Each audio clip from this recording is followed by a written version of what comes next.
The Chinese-built Kenya standard gauge railway is up and running, but is there trouble in the Kenya-China contract deal?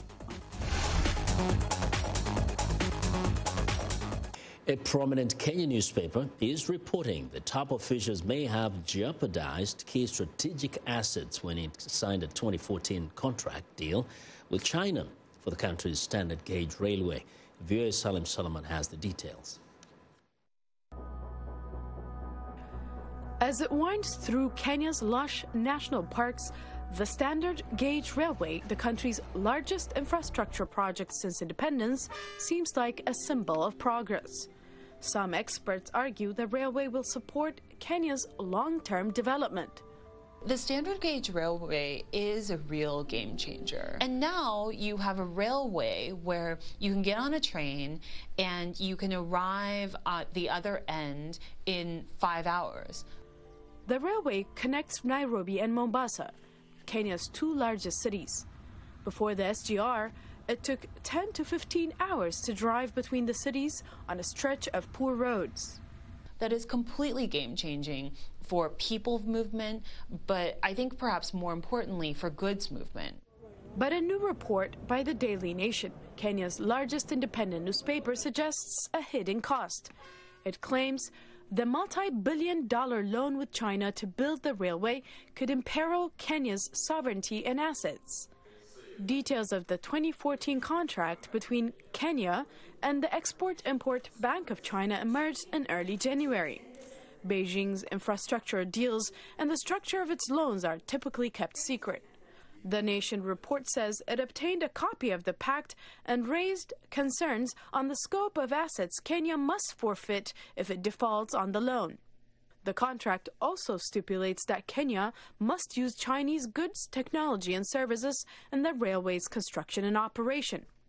A confidentiality clause prohibits the Kenyan government from disclosing the terms of the contract without Beijing's expressed written consent.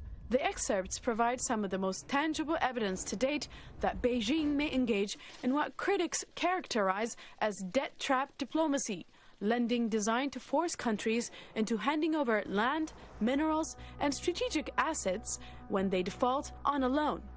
The Nation didn't reveal how it acquired the contract nor how it determined its authenticity. But language in the document closely matches contracts VOA reviewed for projects tied to the Belt and Road Initiative, China's trillion-dollar global infrastructure plan in Serbia, Kyrgyzstan, and Guyana. These contracts suggest the terms of the Kenya loan may reflect Beijing's lending practices across Africa and beyond. Since launching in 2017, the SGR has been marred by allegations of corruption, racism, and poor management. Both Kenyan and Chinese officials have faced criminal charges. President Uhuru Kenyatta pushed back against claims that Chinese lending has hurt the country. My friends, we are ahead of our payment schedule. We are not tied to any country, but we are working together with those who appreciate and understand Kenya's developmental needs, China being one of them. China is a very, very strong supporter of Kenya's development agenda. He added that Kenya will continue to borrow for development.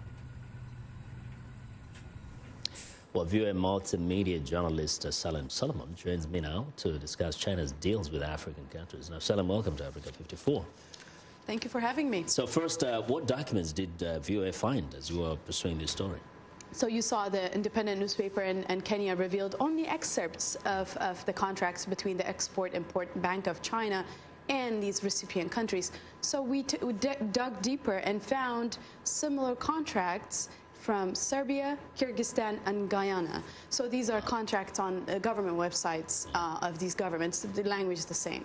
What is significant about this document? The significant thing about this is China and the contracts that it signs with the recipients countries is always shrouded in secrecy. So they do all these opaque agreements with these countries, and now we're having a confirmation of these the rhetoric that has been going on. You know, this debt trap diplomacy that's been critics have been saying. And so this is a tangible evidence to show that these countries have been putting up strategic assets of collateral to secure loans from China. So, I mean, in other words, it's like you can see the similarity between contract with one particular country and that one with another. It's almost like just changing the names, otherwise the language is the same. It's exactly what's happening. Yeah. They change, say for instance, if the borrower is Kenya, they would change the name of the country. Maybe that's how they do all these contracts, but this is at least something tangible that we've seen so far from what has been going on. And also how we could trust the veracity of these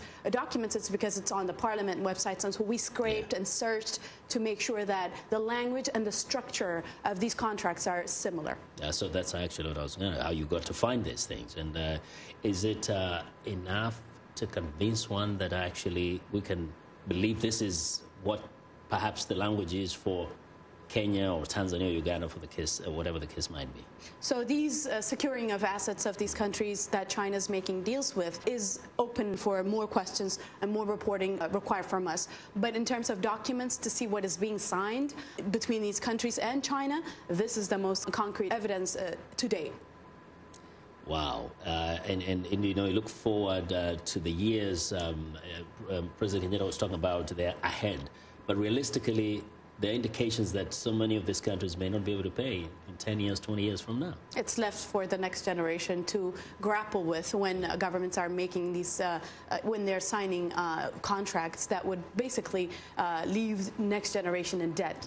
In fact, just a side question you, have we found any evidence to suggest that African countries are kind of coming to the table with certain positions on this contract, or are they just there to receive, accept, and sign? Mm-hmm. I mean, people who are not as critics, we've seen, and you see in the beginning of the video, that when they come on the table, they're thinking about, okay, we don't have infrastructure in our country, and China's offering the money. But what is the hidden cost is not what is being discussed. Yeah. So they come on the table to say, we don't have railways, and China's offering us to pay, but what's it cost? And where can we sign? That's it. Which is really risky. But thank you very much for coming on and for doing that story. It gives a lot of insight into what's going on between China and African countries. Salem. Well, that's multimedia journalist, Voice of America journalist Salem Solomon.